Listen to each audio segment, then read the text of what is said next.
dalam ibadah ini. Supaya setiap minggu yang kami akan adakan mulai minggu ini, kami tetap kuat dan sehat. Kami boleh bersyukur di hadapan, memuji dan menyembah-Mu. Bahkan Engkau memberkati kami. Kami datang di tempat ini tidak ada rasa takut Tuhan, karena kami memang mau datang menyembah kepada-Mu. Perhitungkan iman kami ya Bapa, supaya kami tetap setia di hadapan-Mu sampai akhir hidup kami. Terima kasih Bapa, Engkau berkati setiap kami yang hadir saat ini. Kami yang sudah duduk di tempat masing-masing di sini ya Tuhan. Kiranya Engkau sertai, pasukan malaikat-Mu jaga kami, dijauhkan dari COVID-19 dan penyakit-penyakit yang lain. Biarlah kami boleh berdiri atas nama-Mu, dan kami berseru kepada-Mu, Tuhan, lalukan wabah ini di muka bumi ini, supaya seluruh umat manusia menyembah kepada-Mu, percaya bahwa Engkau Tuhan dan Juru Selamat satu-satunya. Terima kasih Bapa. Kami pun juga berdoa untuk mereka yang beribadah mulai minggu ini, supaya mereka tetap dijaga oleh Tuhan, supaya jangan iblis mengintimidasi kami sehingga membuat kami ketakutan kalau datang ke rumah Tuhan. Tapi kami juga tetap diberikan hikmat untuk berdisiplin dengan protokol kesehatan yang Tuhan sudah sampaikan melalui pemerintahan kami, biar kami menjaga diri dengan baik. Dan Engkau hadir saat ini Tuhan, hadir Tuhan. Kami mau mendengarkan firman-Mu, supaya kami dikuatkan, dibawa ke dalam kebenaran-Mu. Terima kasih Bapa. Berbicaralah kepada kami saat ini. Kami siap mendengarkan suara-Mu.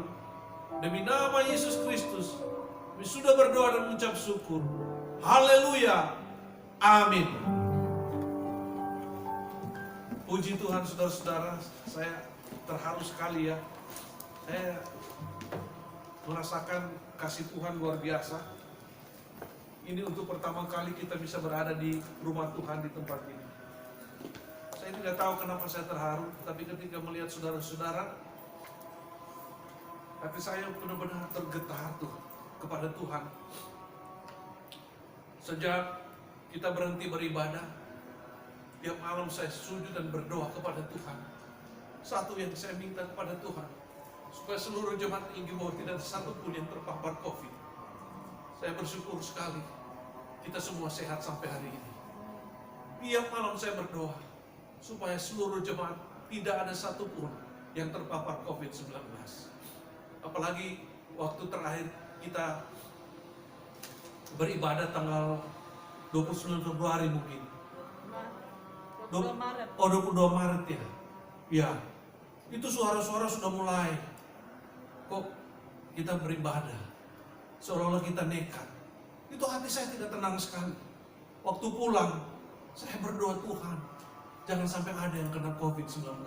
Kalau ada yang kena, kita dicibirin, dicemooh. Karena seolah-olah waktu itu kita memaksa ibadah. Padahal waktu itu kita juga belum ada ya secara tegas dari pemerintah untuk tidak beribadah. Hanya disuruh berjaga-jaga. Dan saya bersyukur sekali sampai detik ini seluruh jemaat yang hadir di sini maupun yang belum hadir pada saat ini tidak ada satupun yang terpapar COVID-19. Ini bukan satu kesombongan, tapi kita bersuka cita. Tuhan mendengar doa-doa kita.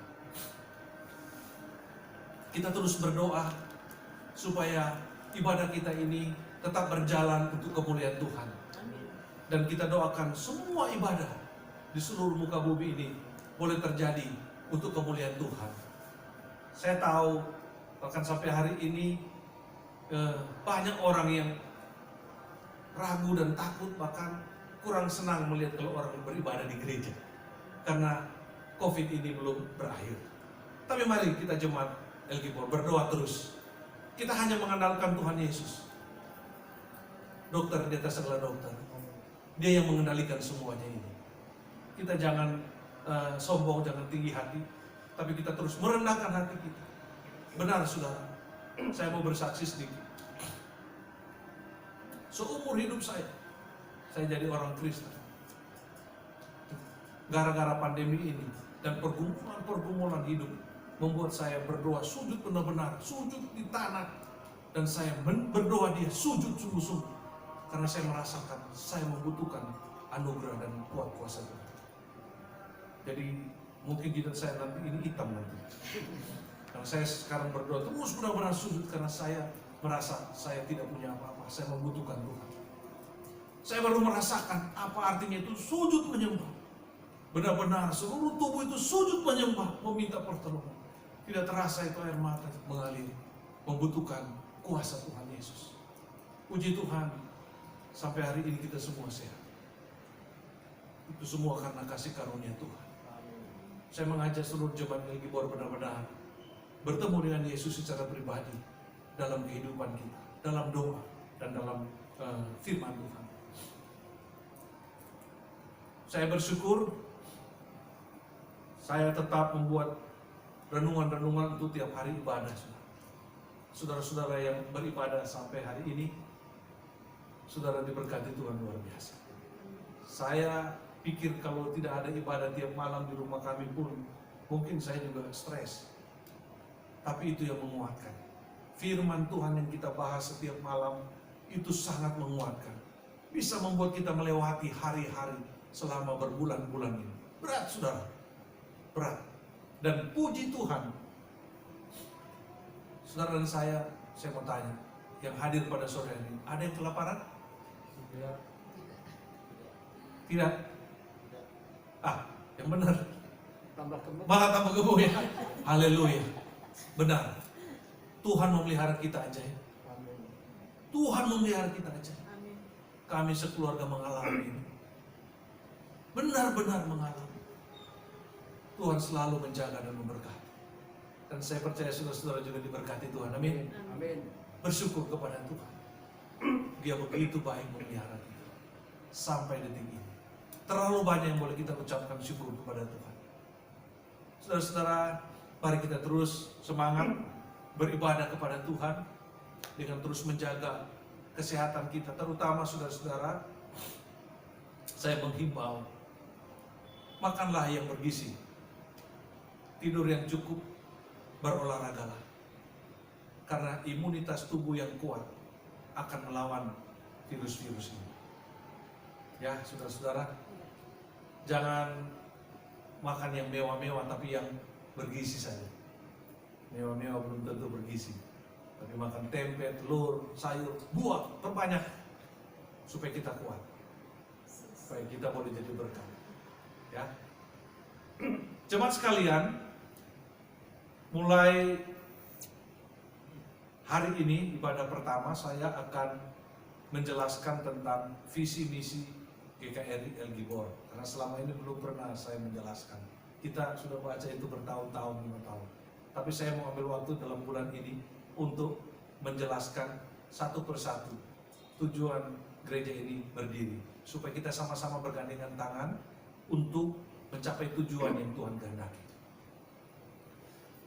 Kalau kita lihat tadi di layar, di monitor pengumuman, ada visi di situ dikatakan visi dari GKRI Elgibor adalah menjadi jemaat yang karena Yesus Kristus segala lutut bertelut dan segala lidah mengaku Dia adalah Tuhan dan Juru Selamat bagi kemuliaan Allah Bapa.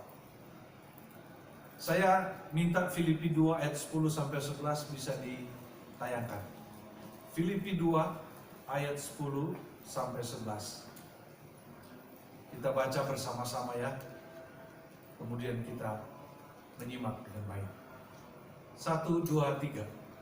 Supaya dalam nama Yesus bertekuk lutut segala yang ada di langit dan yang ada di atas bumi dan yang ada di bawah bumi, dan segala lidah mengaku Yesus Kristus adalah Tuhan bagi kemuliaan Allah Bapa. Kemudian kita baca Wahyu 7 ayat 9 sampai 12. Wahyu 7 ayat 9 sampai 12. 1, 2, 3. Kemudian daripada itu, aku melihat sesungguhnya suatu kumpulan besar orang banyak yang tidak dapat terhitung banyaknya, dari segala bangsa dan suku dan kaum dan bahasa, berdiri di hadapan tahta dan di hadapan Anak Domba, memakai jubah putih dan memegang daun-daun palem di tangan mereka. Dan dengan suara nyaring mereka berseru, keselamatan bagi Allah kami yang duduk di atas tahta dan bagi anak domba. Dan semua malaikat berdiri mengelilingi tahta dan tua-tua dan keempat makhluk itu. Mereka tersungkur di hadapan tahta itu dan menyembah Allah sambil berkata, amin. Puji-pujian dan kemuliaan dan hikmat dan syukur dan hormat dan kekuasaan dan kekuatan bagi Allah kita sampai selama-lamanya. Amin. Saudara-saudara, ini visi dari GKRI El Gibor.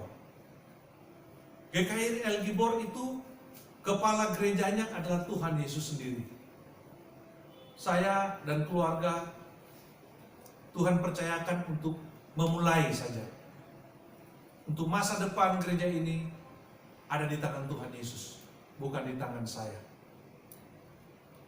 Visi atau mimpi besar kita bergereja itu didasarkan pada satu tujuan yang saya bacakan tadi. Supaya melalui jemaat GKRI El Gibor, semua jemaat menjadi jemaat yang karena Yesus Kristus segala lutut dan segala lutut bertelut dan segala lidah akan mengaku Yesus adalah Tuhan dan Juru Selamat bagi kemuliaan Allah Bapa. Ini mimpi besar gereja ini. Tidak ada tujuan lain. Tidak ada tujuan sampingan. Tujuan utama, visi kita, kehadiran kita untuk menjangkau jiwa-jiwa yang belum mengenal Yesus. Supaya mereka mengalami apa yang dikatakan oleh Wahyu 7 ayat 9 sampai 12 yang kita baca bersama tadi. Bahwa sekali waktu kita akan berdiri di hadapan Kristus Yesus dari seluruh bangsa, suku, bahasa, kaum, berdiri di hadapan Tuhan menyembah Dia.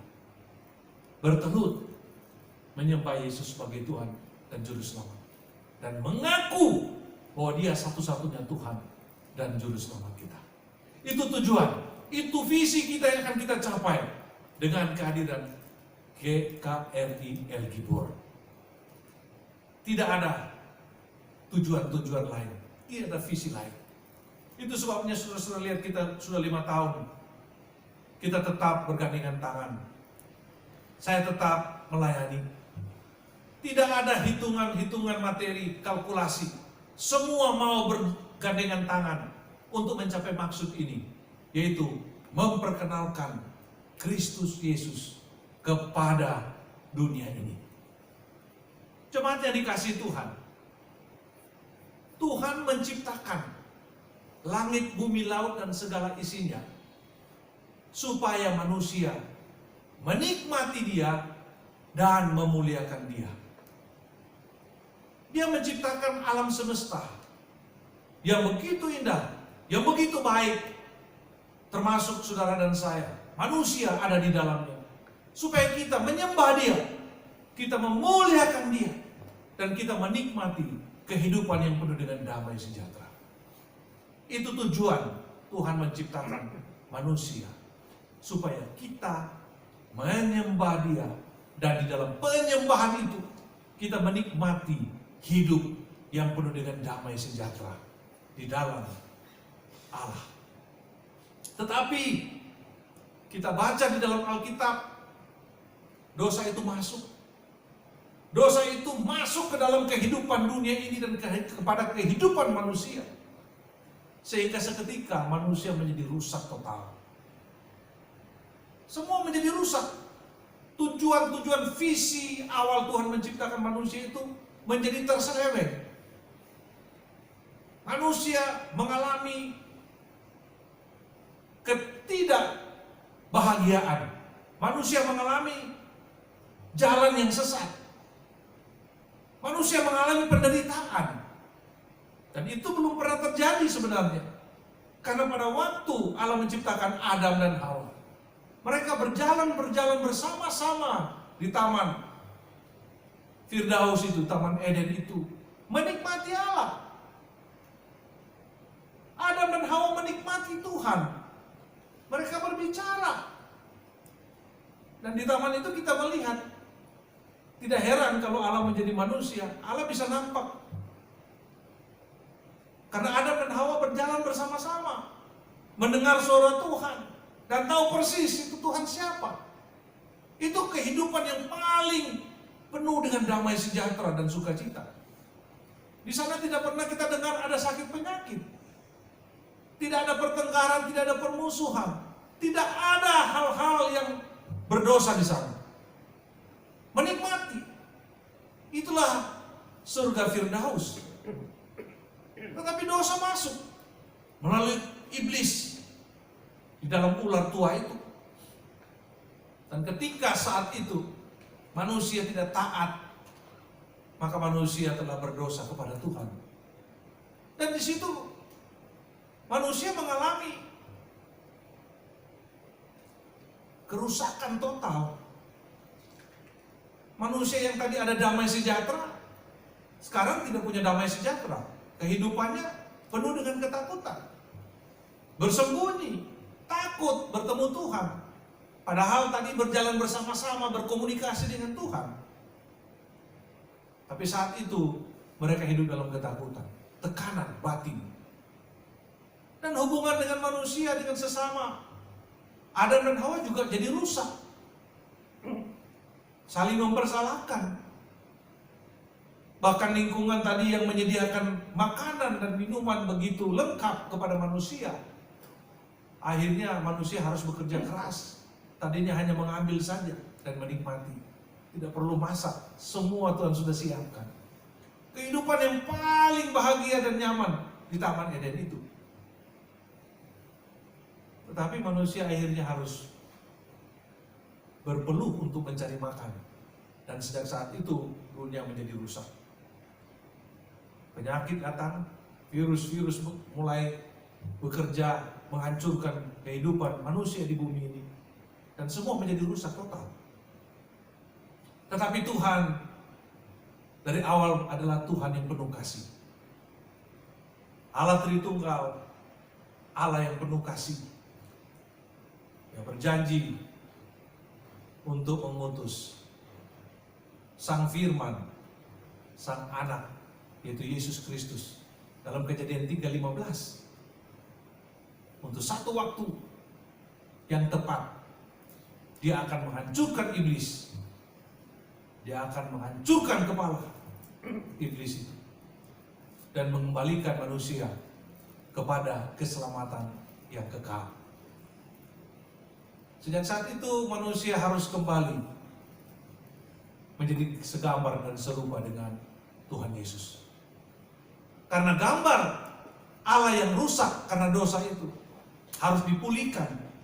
Kalau tidak dipulihkan, manusia tidak bisa mengalami damai sejahtera dan keselamatan seperti yang dia alami bersama-sama Tuhan dalam waktu di Kejadian 1 dan Kejadian 2. Jadi Tuhan ketika saat itu manusia jatuh dalam dosa, Tuhan sudah berjanji untuk menyediakan satu jalan keselamatan supaya manusia bisa kembali berhubungan, berelasi dengan Tuhan, yaitu melalui Tuhan Yesus Kristus. Nah, itu sebabnya tujuan kita ada di dunia hari ini, supaya setiap orang menjadi serupa dan segambar dengan Kristus. Jadi tujuan gereja tidak boleh lain, hanya satu: membawa orang-orang yang berdosa, yang sudah terpisah sekian lama dengan Allah di sorga, untuk bisa kembali berhubungan, berkoneksi, berelasi dengan Dia melalui Sang Anak yang diutus oleh Allah Bapa ke dalam dunia ini sebagai satu-satunya Tuhan dan Juru Selamat manusia. Jadi fungsi gereja adalah untuk membawa kembali manusia berdosa yang sudah tidak mungkin lagi bisa mendapatkan keselamatan itu. Mereka sudah terbuang dari sorga. Hanya bisa kembali ke sorga melalui Yesus Kristus, Tuhan dan Juru Selamat. Jadi gereja ini tujuan besarnya setiap orang yang datang di sini beribadah di tempat ini, dia akan menjadi agen pemberita kabar baik, membawa, memperkenalkan kepada orang-orang bahwa Yesus itu Tuhan dan Juru Selamat, supaya melalui karya Roh Kudus, panggilan internal melalui Roh Kudus, membawa orang-orang mengaku Yesus sebagai Tuhan dan Juru Selamat, dan berlutut bertelut menyembah Yesus sebagai Tuhan dan Juru Selamat. Ini harus kita tanam dalam pikiran kita. Ini tujuan gereja kita. Kalau di luar itu, saudara harus protes. Itu sebabnya di mimbar ini, orang-orang yang datang berkhotbah itu orang yang menyampaikan firman Tuhan yang benar. Bukan mengajar jemaat yang salah. Tidak pernah mau membodohi jemaat. Jangan seperti di luar sana, saudara, yang dibahas persepuluhan, persembahan, dan lain-lain sebagainya. Tujuan hanya satu, supaya orang membawa persembahan banyak-banyak dan yang menikmati pendetanya. Di El Gibor tidak, beda kan? Kita sama-sama membangun kerajaan Allah di GKRI El Gibor. Ini yang Tuhan lihat terus di hati kita. Makanya Tuhan terus menjaga kita. Tuhan terus memberkati kita. Karena kita punya satu tujuan yang sangat mulia. Bukan membangun kerajaan manusia, tapi membangun kerajaan Allah. Dari awal perjanjian lama sampai perjanjian baru, hanya satu, yaitu yang mau dikerjakan. Supaya Yesus Kristus disembah sebagai Raja di atas segala Raja, Tuhan di atas segala Tuhan. Nanti kita lihat nanti pembahasan-pembahasan selanjutnya, visi atau misi. Ada 4 misi yang akan kita kerjakan untuk mencapai visi misi ini. Supaya kita tahu sebagai jemaat apa yang harus kita kerjakan. Karena banyak orang menafsirkan salah bahwa Tuhan menebus kita hanya jiwa kita, roh kita yang ditebus. Tubuh kita tidak ditebus, tidak berguna. Ini pemikiran yang keliru. Ya. Tuhan menebus kita seutuhnya. Karena itu bagaimana nanti visi atau misi kita akan gali bersama-sama pada minggu-minggu yang akan datang. Tapi hari ini, mari kita sama-sama mengerti tujuan kehadiran setiap gereja, termasuk Gereja Kristus Ramani Indonesia El Gibor Bandung ini. Hanya satu visi yang mau dicapai, supaya melalui hidup kita ini, orang-orang yang belum mengenal Tuhan, mereka akan bertelut menyembah Yesus dan mengaku dengan mulut mereka bahwa Yesus itu adalah Tuhan dan Juru Selamat. Karena itu, saudara-saudara, kita sebagai jemaat harus terus belajar firman Tuhan. Nanti di dalam misi minggu yang akan datang kita akan bahas itu. Kalau kita dipercayakan oleh Tuhan Yesus Kristus untuk membawa orang-orang datang kepada Yesus, maka kita tidak bisa hanya berdiam diri. Kita harus sungguh-sungguh belajar firman Tuhan. Kita harus berdoa sungguh-sungguh. Kita harus berkomunikasi, berelasi.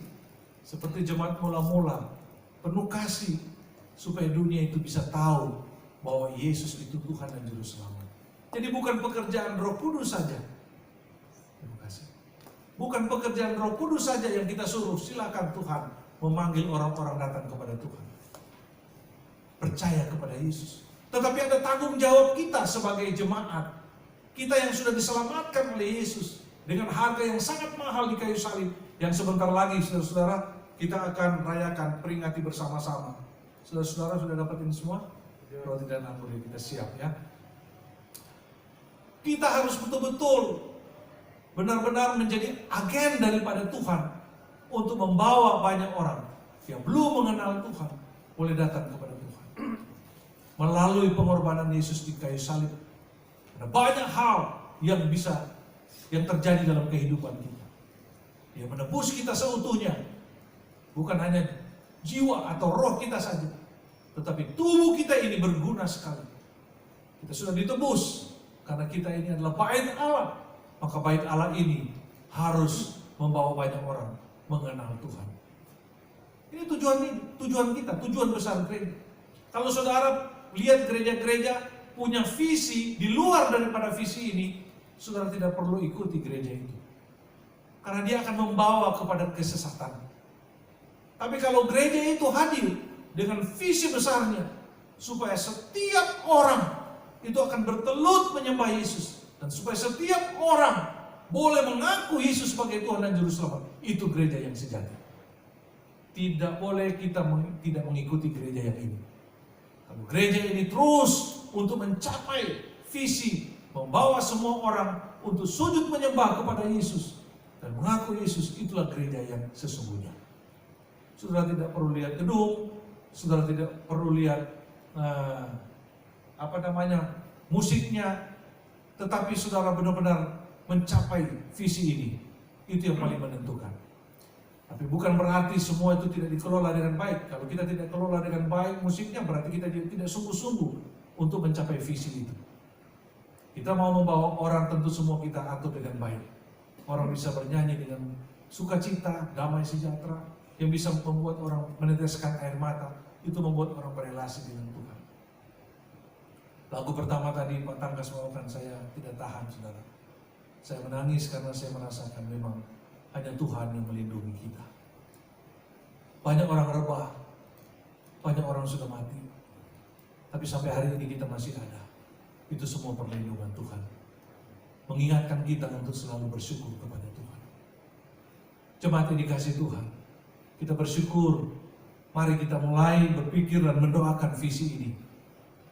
Tiap malam harus kita doakan supaya gereja kita boleh Tuhan pakai membawa orang-orang di sekitar kita untuk mengenal Yesus sebagai Tuhan dan Juru Selamat. Jangan anggap remeh kehadiran kita, saudara. Kita di sini ini jangan sampai melihat diri saya atau melihat diri masing-masing.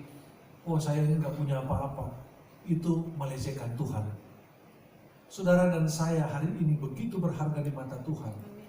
Karena saudara diselamatkan oleh Tuhan Yesus. Siapapun Anda, apapun pekerjaan kita, kita begitu berharga di mata Tuhan. Tuhan mau pakai tubuh ini, jiwa ini, roh ini, seluruh keberadaan kita untuk memperkenalkan Kristus. Supaya orang-orang boleh tahu siapa Yesus. Karena itu hidup ini harus dijaga bersih. Melalui kita orang akan melihat Yesus. Ini visi kita. Jadi bukan cuma mulut kita menyampaikan Yesus itu Tuhan dan Juru Selamat. Tapi seluruh hidup kita ini, di tengah-tengah pekerjaan masing-masing kita, di situ kita agen yang Tuhan pakai untuk memperkenalkan Yesus sebagai Tuhan dan Juru Selamat. Kalau kita bekerja di kantor, di pabrik, kalau kita suka menipu, kalau kita suka mencuri, korupsi, gak mungkin visi ini bisa tercapai. Nancy Pearcey mengatakan, kalau gereja mengajarkan pemuridan, harusnya dia juga mengajarkan setelah keluar dari gereja hari Minggu, setiap jemaat itu dari hari Senin sampai Sabtu itu juga hidup benar di hadapan Tuhan untuk mengabdi kepada Allah. Jadi jangan pikir nanti di gereja kita beribadah, lantas di pabrik, di kantor, di sekolah tidak beribadah. Tidak. Seluruh lintas kehidupan kita adalah ibadah kepada Tuhan. Amin. Itu baru kita membawa nama Yesus. Orang akan lihat tuh, begini murid Yesus. Inilah murid Yesus ya. Di kantor ini semua korupsi, cuma dia satu-satunya yang gak mau korupsi. Itu sudah memberitakan kabar baik. Sudah membawa orang kepada Kristus. Apapun pekerjaan kita, apapun talenta kita, Tuhan mau di situ kita hidup dengan nilai-nilai kebenaran Tuhan. Ini penting sekali, saudara. Makanya saya tidak setuju kalau orang bilang beribadah itu pada hari Minggu saja. Ibadah yang sejati sesungguhnya itu ada dalam kehidupan kita sehari-hari. Jadi karena itu, apapun yang kita mau kerjakan, kita kerjakan dengan tujuan untuk Tuhan dipermuliakan.